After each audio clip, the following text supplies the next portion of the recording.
ಹುಡುಗಿಯರಿಗೆ special day ಅಂತ ಬರುವಾಗ ಸೆಲ್ಫ್ ಪ್ಯಾಂಪರಿಂಗ್ ಸ್ವಲ್ಪ ಜಾಸ್ತಿನೇ ಅಲ್ವಾ? ಹಾಯ್ ಎಲ್ಲ ನಮಸ್ಕಾರ, ನಾನು ನಿಮ್ಮ ಅನುಷಾಚಾರ್ಯ. ಈ ಸ್ಪೆಷಲ್ ಡೇ ವರ್ಷಕ್ಕೆ ಒಂದೇ ಸಲ ಬರೋದಾದ್ರೂ ಈ ದಿನಕ್ಕೋಸ್ಕರ ವರ್ಷ ಇಡೀ ವೇಟ್ ಮಾಡ್ತೇವೆ. ಹೌದು, ನಾಳೆ ನನ್ನ ಬರ್ತ್ಡೇ ಇನ್ನೂ ಸ್ಪೆಷಲ್ ಮಾಡ್ಕೊಳ್ಳುವ ಅಂತ ಸೆಲ್ಫ್ ಪ್ಯಾಂಪರಿಂಗ್ ಮಾಡಿಸ್ಕೊಳ್ಳಿಕ್ಕೆ ಮಣಿಪಾಲಲ್ಲಿರುವ ಹ್ಯಾಬಿಟ್ ಸಲೂನಿಗೆ ವಿಸಿಟ್ ಮಾಡಿದೆ. ನಾನಿವತ್ತು for the first time Korean hair spa try ಮಾಡಿದೆ. ಗೈಸ್, ಸೀರಿಯಸ್ಲಿ 1 hour ಪ್ರೊಸೆಸ್ ಇದು. ಈಚ್ ಆ್ಯಂಡ್ ಎವ್ರಿ ಸ್ಟೆಪ್ ತುಂಬ ರಿಲ್ಯಾಕ್ಸಿಂಗ್ ಆಗಿತ್ತು. ಹೇರ್ ಟ್ರೀಟ್ಮೆಂಟ್, ಸ್ಟೀಮ್, ಅದರ ಜೊತೆಗೆ body massage, wow, everything on point ಅಂತಲೇ ಹೇಳ್ಬೋದು.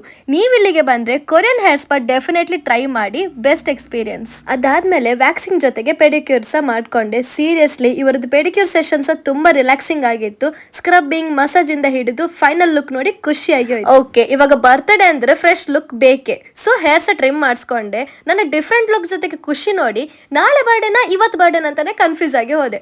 ಓಕೆ, ಇವಾಗ ಓವರ್ ಆಲ್ ಎಕ್ಸ್ಪೀರಿಯನ್ಸ್ 10/10 ಕೊಡ್ತೇನೆ. ನಂದು ಸೆಲ್ಫ್ ಪ್ಯಾಂಪರಿಂಗ್ ಡೇ ಮುಗೀತು. ನೀವು ಯಾವಾಗ ಹೋಗ್ತೀರಾ ಅಂತ ಕಮೆಂಟ್ ಮಾಡಿ. ವಿಡಿಯೋ ಇಷ್ಟ ಆಗಿದ್ರೆ ಸೇವ್ ಮಾಡಿ, ಫ್ರೆಂಡ್ಸ್ ಅಂಡ್ ಫ್ಯಾಮಿಲಿಗೆ ಶೇರ್ ಮಾಡಿ. Thank you.